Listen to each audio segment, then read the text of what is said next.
Kronologis penamaan tanah tercinta subur makmur yang sekarang bernama Indonesia. Purwanata, Purwagama, Purwanagara, Sunda, Atalan, Purbanagara, Nuswantara, Nusantara. Ra adalah konsep ketuhanan Nusantara di masa lalu. Matahari adalah lambangnya. Kata Ra di sini merupakan identitas bangsa, personifikasi lambang simbol satu Tuhan yang dipuja, bukan memuja atau menyembah matahari. Ra sebagai Aditya. Raditya atau mata, sosok dewa, hari menjadi matahari, konsep Ra, matahari atau maha cahaya atau maha kuasa Tuhan yang maha esa, bukan fisik materi matahari itu sendiri. Nusantara di masa maju dahulu disebut sebagai Surya Maril, bangsa matahari atau Syampural, negeri matahari, atau bangsa yang selalu membawa cahaya kehidupan. Fahami, kita bukan bangsa penyembah matahari, tapi bangsa berfalsafah, monoteisme, dan fisik matahari sebagai perlambangnya yang hanya satu Tuhan, Hyang Widi Tunggal. Hyang adalah sebutan Tuhan, menyembahnya terekam dalam kata sembahyang, juga erekam pada kalimat para Hyang, terbaca singkat Priangan. Konsep tentang Ra ini mewarnai peradaban Mesir kuno. Di sana, Raya atau Amun-Ra merupakan sosok dewa matahari yang dianggap sebagai dewa tertinggi, yang dibawa leluhur kita ke sana Datuok Amun Tunggo, atau Tukamun. Kini nama itu terpublikasi, Tutankhamun, di masa Nusantara disebut tanah para dewa, dengan sebutan tanah pun. Firaun, berasal dari kata Ibrani Paroh, aslinya berasal dari bahasa Mesir Pera'a yang artinya adalah rumah besar. Ini adalah istilah untuk istana kerajaan, berubah arti menjadi penghuni istana yaitu sang raja. Tetua masyarakat Mesir kuno bergelar Parao, Firaun. Parao ini diangkat menjadi raja yang pada masa itu sebagai pemimpin negara dan pemimpin keagamaan. Ekspedisi Mesir kuno yang paling awal tercatat ke tanah pun dilakukan oleh Firaun Sahure dari dinasti kelima abad ke-25 SM kembali dengan membawa muatan dari pun logam mulia emas dari tanah pun tercatat telah ada di Mesir sejak zaman Firaun Khufu dari dinasti keempat. Selanjutnya, ada lebih banyak ekspedisi ke tanah pun di dinasti ke-6, ke-11, ke-12 dan ke-18 Mesir. Pada dinasti ke-12, perdagangan dengan tanah pun tercatat dalam literatur populer di Tale of the Shipwrecked Sailor. Pada masa pemerintahan Mentuhotep ketiga dinasti ke-11, 2000 SM seorang perwira bernama Hanu mengatur satu atau lebih pelayaran ke tanah pun.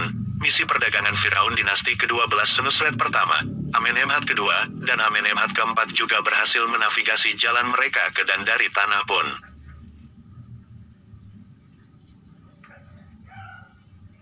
Tanah pun diceritakan sebagai negeri yang mempunyai banyak bangsawan, penduduk ramah, tanahnya subur tumbuh berbagai pohon di pulau itu. Mereka mengungkapkannya sebagai tanah para dewa, wilayah yang jauh di timur ke arah matahari terbit, diberkati dengan produk untuk tujuan keagamaan, tempat para pelaut dan pedagang kembali ke negerinya dengan membawa emas, gading, kayu hitam, dupa, resin aromatik, kulit binatang, binatang hidup, kosmetik riasan mata, kayu harum, dan kayu manis.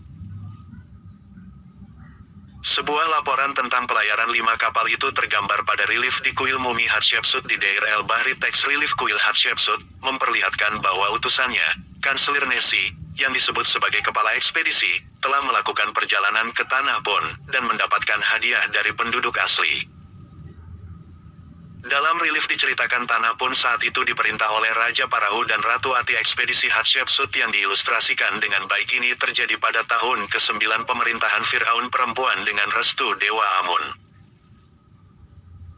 Dikatakan oleh Amin, penguasa takhta kedua, ayo, datanglah dengan damai putriku, yang anggun, yang ada di hatiku, Raja Maatkare, Hatshepsut. Aku akan memberimu pun, semuanya. Aku akan memimpin tentaramu melalui darat dan air, di pantai misterius, yang bergabung dengan pelabuhan dupa. Mereka akan mengambil dupa sebanyak mereka suka. Mereka akan memuat kapalnya sampai kepuasan hati mereka dengan pohon dupa hijau dan semua hal baik dari negeri itu.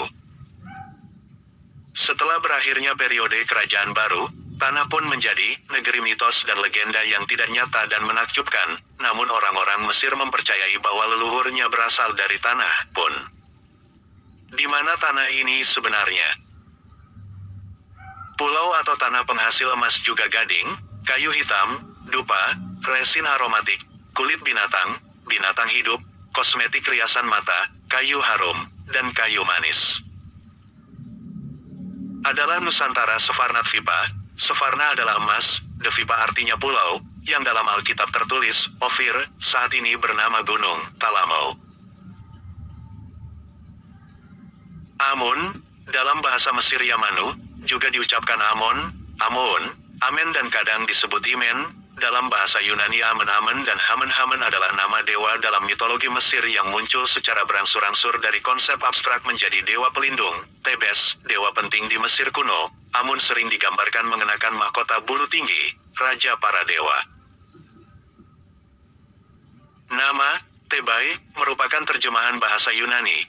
Bahasa Mesir, Opet, tergambar di kuil Karnak, dari bahasa Koptik Tape, Taopet menjadi Thebai. Di antara tiga dewa utama Thebes Amun, Mut, dan Khonsu, Thebes dikenal dalam bahasa Mesir di akhir masa kerajaan baru sebagai Niwim, kota Amun.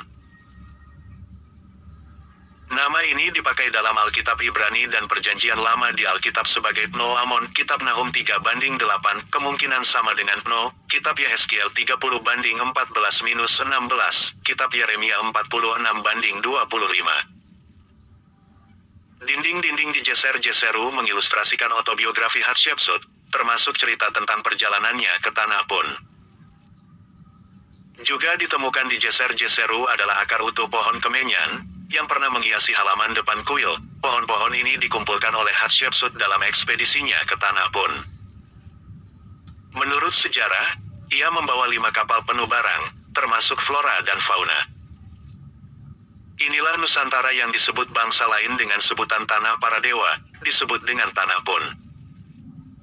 Leluhur kita telah menyebar ke 3/4 muka bumi di antaranya tanah Arab dan India. Di era-era 3500 SM di tanah pun teridentifikasi sisa jejak sejarah yang disebut dengan masa megalitikum, yaitu sisa artefak batu-batu yang berukuran besar yaitu daerah batu tanam, Ulu Mek, Mahek 1001 Batu Togak, Batu Batogang, Muara Mahat. Tungke putih bungsu, tungke tongkat di Pasaman disebut petok, adalah tongkat penanda prasasti untuk tidak mengganggu kakaknya, manusianya saat itu bertubuh besar. Petok putri bungsu 3500 SM ditandai dengan makam besar, yaitu sebuah batu nisan untuk makam satu keluarga ditanam batu besar hingga kini terdapat di daerah Batu Tanam, Ulu Mek, Mahek 1001 Batu Togak, Batu Batogang, Muara Mahat Tangkapu sampai ke Lolo. Di Sumatera dahulu disebut Swarnatwipa di daerah Aliantan seorang datu yang sakti memiliki keilmuan tingkat tinggi yang bernama Sang Hyang Datu Amuntunggo, dipanggil Datu Mun, masyarakat setempat menyebut singkat dengan Tukmun, kadang disebut juga Datu Kapalo Anjiang. Di masa ekspansi terdahulu, datu ini sampai ke Timur Tengah yang dikenal sebagai Amun-Ra, datu yang berasal dari tanah Pun, dinasti Ra. Surya adalah Pulau Sefarnatvipa Nusantara, Indonesia terdahulu. Datu Amun, berputra Amuntungga, berlokasi di Bukit Keramat, ditandai dengan batu besar yang saat ini sudah tumbang dan terkubur tanah. Datu Amuntungga atau masyarakat dahulu sebut Tuk Amun. Amuntungga inilah yang pergi ke tanah Arab yang dianggap dewa oleh masyarakat Arab hingga dianggap Tuhan atau menuhankannya, yang kemudian tersebut menjadi kata Tutankhamun, Amun-Ra yang berasal dari tanah Pun, Sumatera saat ini. Konsep tentang Ra ini bersumber dan berawal dari bangsa Nusantara. Inilah konsep leluhur kita yang menyebar di 3/4 muka bumi mewarnai India juga tanah Arab, dengan simbol variannya swastika. Di kawasan sekitar Aliantan ada beberapa nama datu yang terkenal diantaranya Datu Nago, Datu Garudo, Datu Barwok Godang, Datu Amuntungga, Datu Amun, anaknya Amuntungga, Datu Antoboko, Datu Antubakar, menyerupai kera berekor pendek, Datu Antubakar, menyerupai kera berekor panjang. Aliantan, Silam, Kuo, Sabayo 4, Tandun 4, Ujung Batu, Langga, Koto Tanjung Alam, Bukit Hijau, Toraja. Di Aliantan ada sebutan, Suro Batu, literasi kata, Suro, berubah menjadi kata, Surau, bentuk atau susunan batu yang masa pra-Islam untuk bersamadi. Di Sumbar disebut dengan, Biaro, ini adalah, Suro Batu, batu yang sering terdengar suara dengung para Brahmana, Ershi yaitu suara, Ohm, Aum.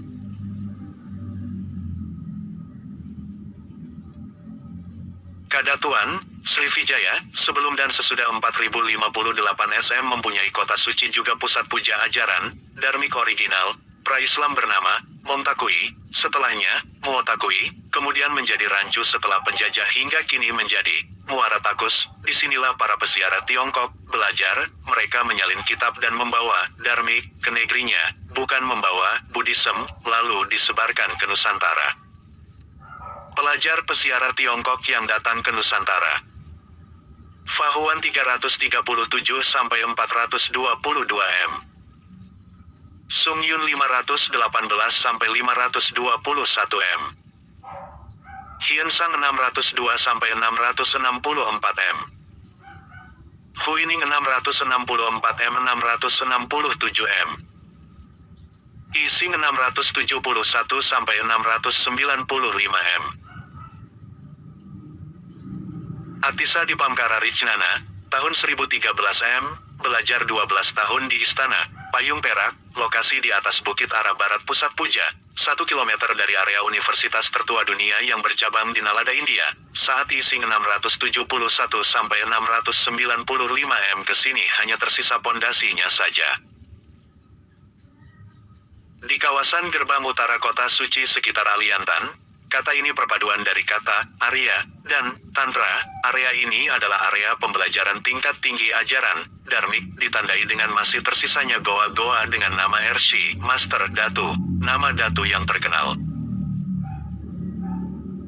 Mereka adalah manusia yang karena kesaktiannya dapat merubah diri seperti yang diingininya untuk menjalankan tugas menjaga pintu gerbang utara kota suci. Pintu masuk melewati area ganas Jalan Bukit, Timbun Tulang, yang area dasarnya dipenuhi dengan tulang belulang manusia, di Kadatuan sebelum dan sesudah disebut Srivijaya. Ajaran, matahari, sebagai sumber cahaya, bukan menyembah matahari, dengan filosofi 5 warna cahaya utama atau pancawarna. Fahami ini ajaran asli Nusantara bukan Hindu India. Yaitu, cahaya putih di timur disebut Purwa, tempat Hyang Iswara. Cahaya merah di selatan disebut Daksina, tempat Hyang Brahma. Cahaya kuning di barat disebut Pasima, tempat Hyang Mahadewa. Cahaya hitam di utara disebut Utara, tempat Hyang Wisnu. Segala warna cahaya di pusat disebut Madya, tempat Hyang Siwa, yang melebur atau menyatukan, yang kemudian disalahartikan dewa, perusak di luar Nusantara. Simak. Inilah tokoh Nusantara melaksanakan perjalanan suci, Siddhartha, Marlapas, membawa menyebarkan, dharmik original, keluar Nusantara yang baru tercatat. Dharmadasa 700-620 SM. Dharmapala 670-580 SM. Sanjaya Belataputa 6 SM. Sariputra 568-484 SM. Sefarnatvipa Dharmakirti 610 SM 520 SM, ada dua nama sama dalam masa berbeda. Kumarila Bata 618-540 SM. Adi Sankara 569-537 SM. Di masa sebelumnya, pada 3000150 SM ajaran Brahmana, dharmik, yang dibawa kaum Arya Cakya, Saka, dan di kemudian hari menjadikan munculnya penafsiran terhadap kitab suci, Veda, yang melahirkan Aranyaka dan Upanishad, Vedik, dipelajari dan ditafsirkan dengan bebas. Kebebasan ini menyebabkan timbulnya beberapa ajaran dan aliran yang berbeda-beda. Pada tahun 563-483 SM, lahir Siddhartha Gautama tokoh Buddhism.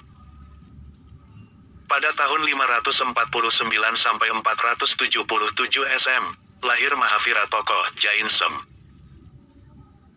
Pada abad 9M, era Inggris di India lahir ajaran formil yang tidak dari keduanya dan tidak Islam yaitu Hindu ditambah akhiranisme berbasis Vedik. Oleh Santosaba. Kronologis penamaan tanah tercinta subur